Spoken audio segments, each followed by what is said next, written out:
Katie Slusher. I'm the Park Project Manager for Roanoke City Parks and Recreation. And I'm out here in Eureka Park at the Recreation Center that's under renovation right now.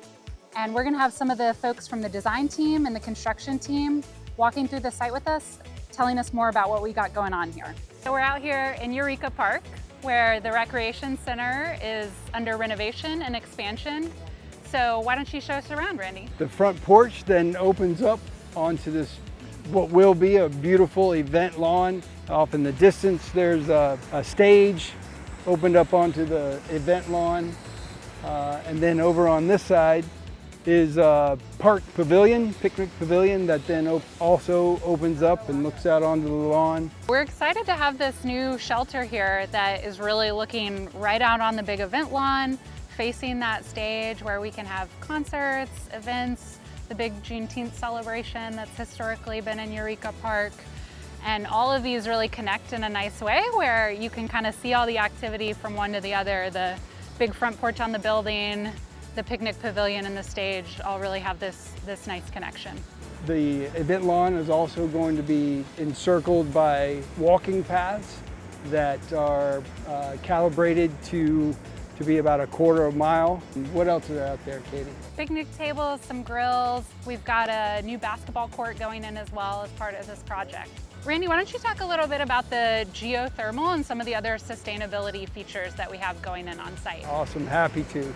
The parking lot you see behind us here houses geothermal wells that are, I think there's 18 wells, and each of them are over 300 feet. I think it's like about 360 feet deep, and they run a geothermal loop into the building to help the mechanical system run at a high efficiency, low energy rate.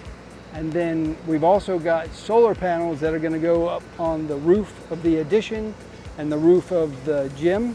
A big part of our mission is to be a sustainable organization, and so these measures that can often get trimmed from the scope of these construction projects because they can be costly up front, but they really benefit you in the long term, both in terms of the operating costs being lower and the long-term sustainability of the project. All right, so let's head into the building and look at some of the interior. So Randy, tell us where we're at now. What is this space gonna become? So where we're standing now is going to be the front porch of the facility. Behind me is the community room. It's multi-purpose, so they can hold all kinds of meetings and even dance. The floor is cushioned to allow that. Yoga classes, yep, good. And then next to that is the lounge space. We'll have some soft furniture in there, right? Kind of a hangout. Yeah, gathering area where you can just hang out or wait for the community room or the gym to open up, that sort of thing. So now we're in the newly renovated gym space, and as you can see, there were existing skylight openings that we put new skylights in to keep that natural light in here, and again, keep energy costs down to help get the facility to that net zero energy level. And we're gonna get a whole new gym floor as well. Whole new gym floor, maple flooring, so athletic flooring in here, new bleachers, yeah, new backboards, new everything. So let's head in from the gym to the after school area. After school area. Right, now we're standing in the entry area for the after school program.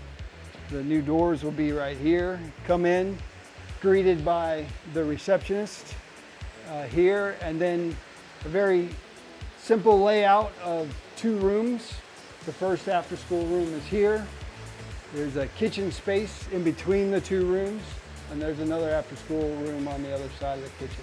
So the updates to this layout here really will help us expand the program and go from just one shared classroom space to a separate space for our younger kids, K through 2nd grade, and then 3rd through 5th grade will be in the 2nd classroom. So it'll about double our capacity.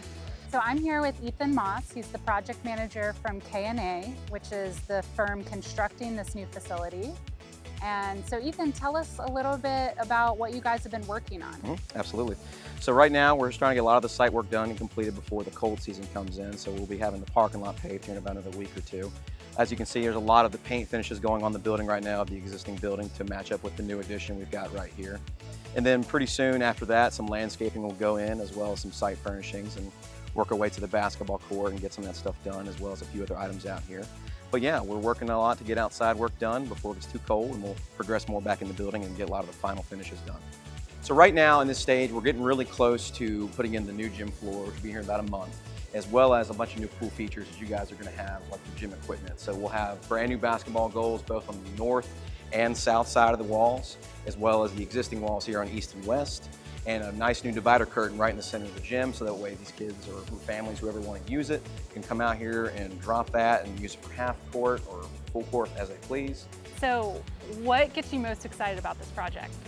I just love that this project is going to serve the community here in Eureka Park, and I can't wait to come out here after opening day and see all of the spaces inhabited by people of all ages, enjoying the porch, enjoying the event lawn, the picnic shelter. That's really what it's all about. We're so excited to welcome everyone back into the space in spring of 2026.